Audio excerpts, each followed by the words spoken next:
No joke, I've been planning to make this video for almost a year now.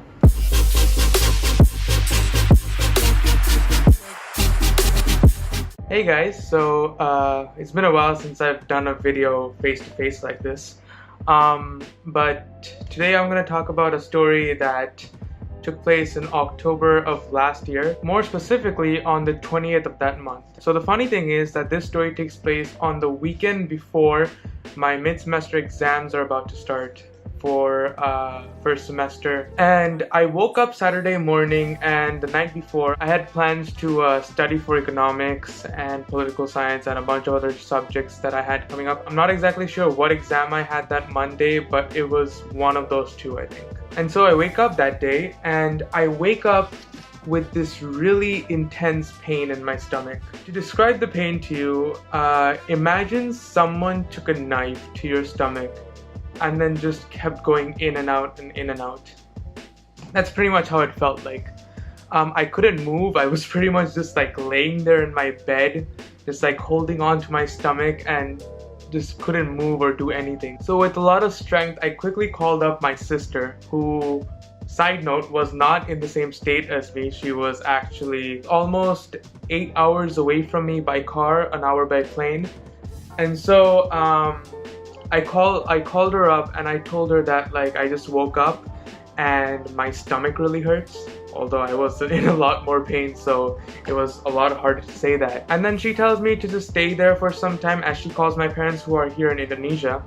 And I'm just like, okay, hurry, and then I just stay in bed and keep hugging my stomach basically. About 5 minutes later, my mom calls me up and she's like, what happened? And then I explain to her what happened. After that call with my mom happens, my mom tells my dad, and then my dad quickly calls up some of his doctor friends who are in Bangalore, the place I was in, and they tell me to go to this hospital which was like very close to where I lived at the time. So I went there all alone because I really didn't know anyone at the time around my neighborhood.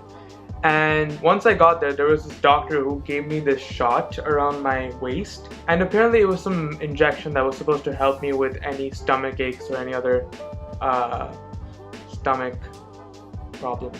It worked for a bit. I was fine for like 2 to 3 hours. Everything was pretty much back to normal, but then all of a sudden the pain came back again. So I called up my dad again and I'm like, do you know any other doctor who I can go to, because that didn't work. Side note, I'm a lot more calm right now, but at the time, imagine me screaming everything I'm saying to you right now. So my dad says, okay, wait for some time and I'll make some calls. And then he gives me this number for this doctor at a hospital. So I call up the doctor and he's like, okay, you can come over right now. And so I quickly book an Uber and go there. And it was around this time that something very weird and scary happened. I got these like chills, like I was shivering all over. And at the same time I was sweating a lot. And couple that with the fact that my eyes were like I was losing vision. I'm not exaggerating any of this. I was actually like, I couldn't see stuff properly. Like I was seeing like spots everywhere. And it was scary actually, because I had to get down. I got down from the car and I had to cross the road. So I crossed one side and I get on this like divider, which is dividing the one lane from the opposing lane. And I get on top of that, and the step was so high that I almost lost balance and I almost fell onto an oncoming car. Thank God that didn't happen. But I took a couple of deep breaths and I just like got back on the road and crossed. And then I got into the hospital and I quickly just went to the front desk and asked for the doctor. And they were like, he's on the second floor, so I quickly went up there. And he tells me to lay down on the bed, and he's just like applying pressure on this part of my stomach, like right down here. And he kept doing that for like some time, and he's like, does it hurt when I do that? Does it hurt when I do that? And he's like examining, he's also checking like around the place to see if it hurts any more or less there, but it doesn't. So like it only hurts in that one place. So, and he's like, yep, it's appendicitis. And I'm just like, oh God, what's gonna happen to me now? So I quickly call up all three of my family members right afterwards, and I explain to them what happened exactly. Then my dad talks to the doctor, and he's like, you know what? I think it's appendicitis, but just to be sure, we're gonna take him to a neighboring hospital where they do scans of all kinds, and we're going to make sure that it's actually appendicitis and not something else. So I go to the other hospital and they do the scans on me. I spent about 2 to 3 hours there. During this time, they made me drink all these disgusting liquids. Oh my God. All the drinks were like supposed to help in the scan because, like, I don't know, if you drink them, your organs are more easy to detect by the machines. I guess, something like that.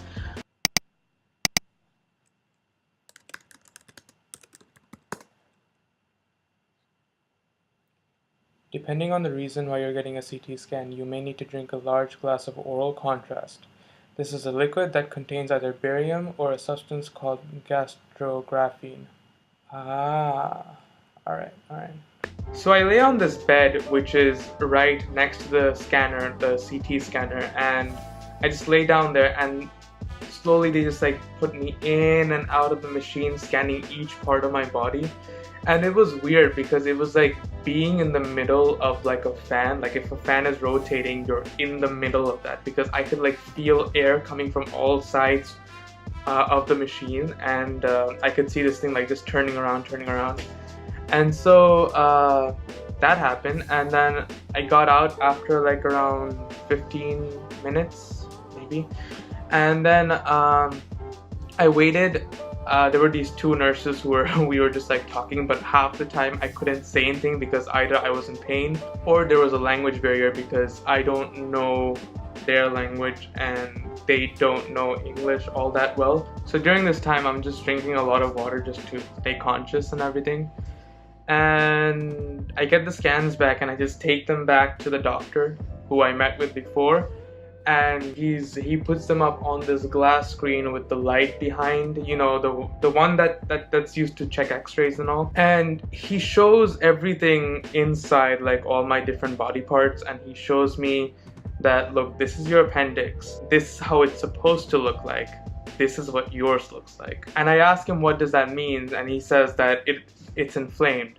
So that means I do actually have appendicitis. And so that was the end of that. I just go home for the day and I just like tell my parents everything that happened. So the following day, my sister calls up a friend who she went to university with, who was in Bangalore at the time. He works there. And she tells him to come pick me up and like to let me stay with him for those few days, because just to like make sure that I was fine and everything. My sister was busy at the time with some office work, so the earliest she could come down was on the 23rd. And so until the 23rd, I just stayed with my sister's friend. And it was all just normal because the pain had subsided, so I really didn't feel anything. Everything was just like back to normal. Ryan Little.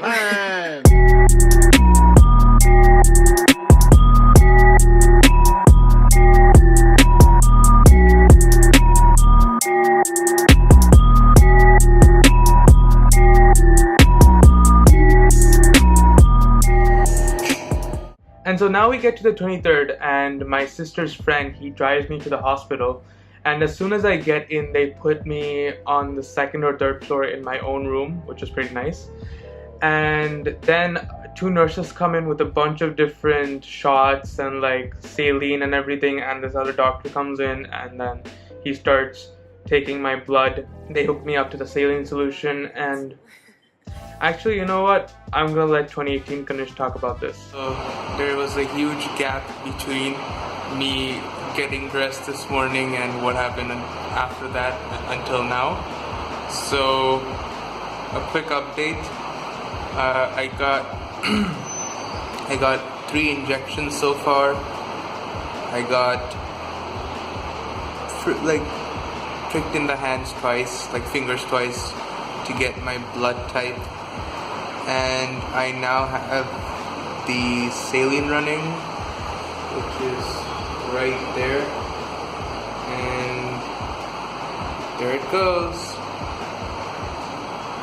It's only been like an hour or so since I came in, and so far so good. Now while I'm in that bed, all I could do was just look at my phone, scroll through Reddit or other such things. I couldn't get up because I had the saline attached to my arm, and that kept going in, and honestly it kind of just hurt to move. So I just stayed in bed for the entire time from 1 in the afternoon to 9 p.m. I just stayed in bed. Okay, so now I have less than an hour to go until the surgery. I'm in this gown kind of thing that they put on me. Still have the saline going into my hand, and my sister came to visit. So yeah, that's all for now. I'll give you an update after the surgery. Bye! After that last video was over, I told my sister to take over for camera duties, and she recorded everything that happened for the rest of that night.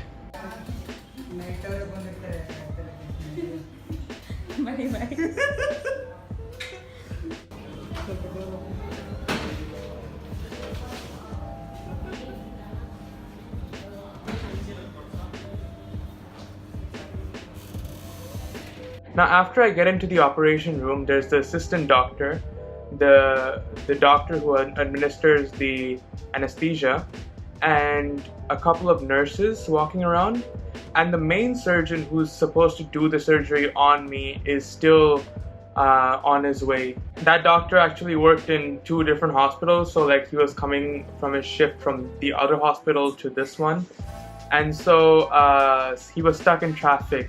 So I was just laying there, and me and the other doctors were just talking about everything. Then all of a sudden we get the news that the surgeon has arrived, and the doctor administering the anesthesia just comes up to me and he's like, okay, good night. And he inserts the anesthesia in my arm, and as soon as he says good night, I also say good night to him, and just like a light, I'm out. I do not remember anything at all after that point. It's only about an hour to an hour and a half later when the doctor puts the medicine that counteracts the anesthesia that I wake up. You know how they show in movies when a character is waking up and they're showing it from their perspective of like the eyes opening and closing and everything, all the sounds around them are very muffled. It's actually like that. Like when I opened my eyes, I couldn't see anything. Like everything was like blurry and my eyes were slowly focusing on everything.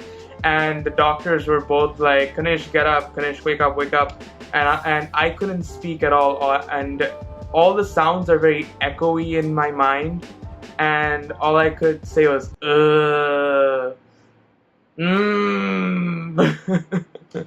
So after the surgery is done, they roll me back into my room, and that's where I stay for the night. Hello everyone. He's out of the OT. Wanna say hi? Everything was good. All went successful. And the first thing he said was my forehead is itching, so I itched his forehead. That's about it. And maybe you'll update on this tomorrow. Bye. Bye. The following day pretty much consisted of more of this. I was trying to do everything I normally would, but with all the stitches in my stomach and everything, it hurt a lot. So I was doing everything very slowly. Bye.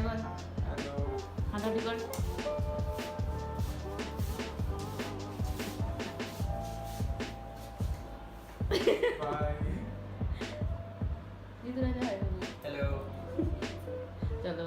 During this time, my sister's roommate also came, so it was both of them looking after me.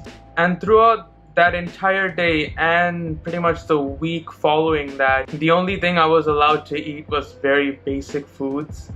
Nothing non-vegetarian, everything has to be vegetarian and everything has to be easily digestible, which was annoying because the food was all very bland. I didn't record much from the second day because honestly I just didn't have the energy to do so. Okay, so it's currently day 3, which is also the last day. I didn't get to record much yesterday, well, nothing at all, because I was actually in so much pain that I just couldn't move much. They cut me like around this general area, and like it really hurts a lot to breathe, laugh, or anything of that kind. So in general, I just like stayed in bed all day. So currently it is, okay, I can't check the time. Currently it's around like 10:30 or 10, and I'll be discharged around 11:30, after which we'll be going to a hotel where we'll be staying for the day while my sister has some other errands to run. And then afterwards we fly out back to Hyderabad, where I'll be staying with her for the next few days, until my next exam starts. And after that 1 week, I come back to Bangalore and go directly to my sister's friend's place. And that night itself, we went back to the doctor's, where I got my stitches removed from my stomach. And remember that during this time, I had my exams going on, so I already missed 3 exams. And so the following day, after I got my stitches removed, I went directly to my university to take the 4th exam. And a couple of days later, I took the 5th exam. And right after that was done, I had a break for like a week and a half, so I went back to my sister's place. And that's pretty much the hospital story. Thank you guys so much for watching. I hope you guys enjoyed this video, and I'll see you soon.